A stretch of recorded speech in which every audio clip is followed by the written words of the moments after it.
share something with you. That might put me in a very negative light, yeah. Relationships are not my forte. See if someone grabbed up my wife or something, completely different ballgame. I'll walk away from it, and this has been like a therapy session.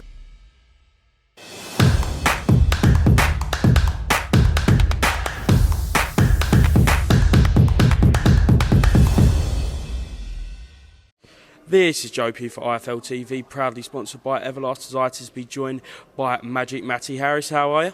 Yeah, I'm all good, mate. Ready to go now. Yeah, let's talk about it. 3-4 days out from probably the biggest fight night of your career so far. It's an absolutely huge event.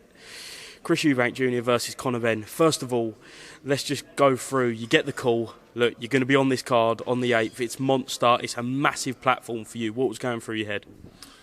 I don't really know. I can't remember. Listen, I've known for a little while, to be honest. So yeah, I was going to say, obviously, I was excited. It's a great platform to be on. My first thing at the time was, flipping heck, that's a long way away. Because I say I'll probably know for about 8 weeks. But yeah, obviously excited and honoured to be part of such a unique occasion, isn't it? I was going to say, the likelihood you'll see something like this again is very slim. And just, I can see by the magnitude of it, by the media coverage throughout the week, and even at the hotel, and I'll be able to see it at the media workout today. And I say, I was coming into London, I was seeing billboards up and stuff for the Eubank Benn, because I've kind of tried to stay away from the hype a little bit. So kind of seen it on the way, and it made me go, like, whoa, like, it's a big show, you know what I mean? As much as you try and stay away from it, as the week goes on, the magnitude of the event will become clear. Do you think for you, on a personal level, it will put you in good stead in the future going forward for these massive events? Yeah, of course. As long as I put on a good performance and a disciplined performance, yeah, I think it does. I say, when you can perform on stages like this, then obviously that's gonna, it's good experience, especially for me at my young age. And I'm inexperienced, and to be on a show like this, 4 fights, this will be my 4th fight, won't it? So to be on a show like this so early on, I was going to say it's amazing. It's a real privilege. So yeah, I forgot what I was going to say. Coming off the back now of 2 stoppages, looking it to be 3 in a row on Saturday night? 2 first-round stoppages as well. Yeah. Got to put that in there, mate. But yeah, well, as I said, we'll see. It depends how I feel on the night. Yeah, obviously it would be great to go and make it a hat trick. But as I said, there's no pressure. I really, I'll win by any means necessary, and that's it really. All the hard work's done, so it's pointless stressing about the fight. I think I get him out of there, if that's what you wanted to hear. Do you know much about your opponent? Not really. I kind of leave that stuff up to my manager and trainer. My trainer will know what he said. He would have seen the clips of him or something like that, and he'd give me little pieces of advice and that kind of stuff. But to be honest, I don't really care. As I said, I'll figure it out when I'm in there. That's what good boxers can do. So, yeah. See on your Instagram a couple of weeks ago, you're in the gym sparring with Anthony Joshua. First of all, that calibre of opponents to be sparring, the experience in there must give you a great confidence going into your actual fights.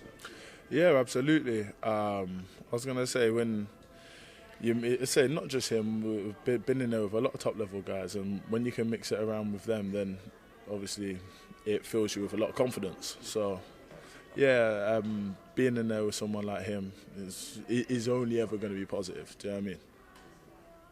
You know, that was like less than a month after his loss against Alexander Usyk. So do you think he would have been ready to take on Tyson Fury? You've been in the ring with him, you've seen him train.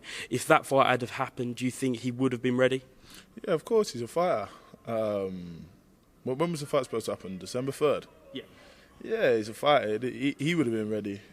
He would have got himself ready, and he's got a very good team around him. Yeah, that's pretty much all there is to it, mate. Do you pay much attention when Tyson Fury's calling him pussy and stuff like that? Listen, I don't really pay too much attention to all that social media stuff. I'm not a fan of all that kind of stuff anyway. So no, but I was gonna say that he's doing what he's got to do to sell a fight. Do you know what I mean? So I don't really pay too much attention to it. So what sort of level do you think AJ should go back into then? We're looking at, I think, 17th of December. It's not going to be the Tyson Fury fight now, we're hearing. And he's coming off the back of 2 losses. So as a heavyweight, where would you kind of put him with, and who would you like to see him with?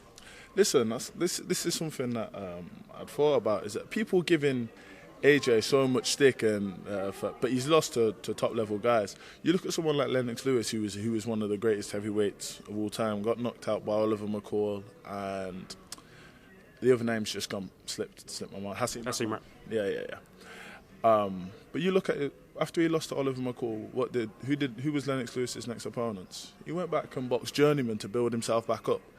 And then he stepped back into the fire and had that weird fight with McCall where McCall ended up crying. But do you know what I'm saying? He hasn't had that. Every time he's jumped straight back into the fire. So I think now would be a great chance for him to kind of take a step back. And it's not that he can't compete with that level of opposition. Of course he can. Yeah, he's a 2-time unified heavyweight champion of the world. But I was going to say, if I was on his team, I would recommend taking a step down. I'm not going to name names because I don't want to insult no one or like that kind of thing, but take a step down and have another 3 or 4 fights. People will pay to see it. People will pay to see Anthony Joshua box. There's no question about that. So they're not going to have to worry about the financial side of stuff. So I was going to say, take them steps back, have a few more, say, confidence builders. He's not low on confidence, but to kind of get that spring back in your step and then jump in against someone like that. Because it makes no sense just ringing him straight through the mud, it's a hard fight after hard fight after hard fight. It's a short career. You've got one brain in your head, do you know what I mean? You've got to make it last for as long as possible. So I was going to say, taking them little reset fights will be nothing but good for him. Excellent. So being on the undercard of such a massive fight, I'm sure you've prepared to answer this question all week. Your prediction for the main event? Chris Eubank Jr., Conor Benn. How do you see the fight? Obviously, it's a catch weight. A lot's been made about the weight. What do you think of that being a heavyweight? You don't really have to think about that too much. No, I was going to say, obviously, I'm quite fortunate in the fact I haven't got to worry about weight. In regards to the fight, listen, as I said, I don't know who wins this fight. I would, in my best interests, it's better if Eubank wins, just because I'm signed with the same promoters. We're both from Wasserman, so of course that's the one that benefits me the most. But yeah, in regards to who wins, I actually ain't got a clue. Someone was telling me earlier they reckon either Eubank early or Benn late, which doesn't make sense because Benn starts fast and Eubank doesn't fade late. So I don't know. But yeah, I genuinely don't know. I just hope it's a great fight so they can do it again and make a lot of money. And then you can make some more money on the undercard again. Yeah, maybe. As I say, my money don't change whatever cards I'm on. So, but yeah, I was going to say, no, it's just great for boxing as well. But as I said, you only get one career, and these two lads can make a lot of money out of each other, especially if they have a good first fight. Then who won't pay to see a second one? Do you know what I mean? Yeah.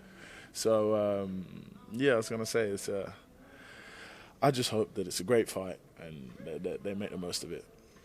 Finally then, Matty, a lot of people are going to be watching you for the first time on Saturday night, being such a big event on DAZN pay-per-view. What can they expect from you? Calculated, intelligent performance. Someone who's explosive. I don't really know. I'm not a thesaurus, so I don't really know these words. But yeah, I was going to say, just expect to see a good performance. Like I said, I'm improving all the time. I'm still young. Stepping up the level of opposition. So yeah, just expect to see a good clinical performance and expect to see a knockout. Excellent. Matty Harris, thank you very much for speaking to IFL. Best of luck on Saturday night. Thank you very much, mate. I appreciate it. Cheers.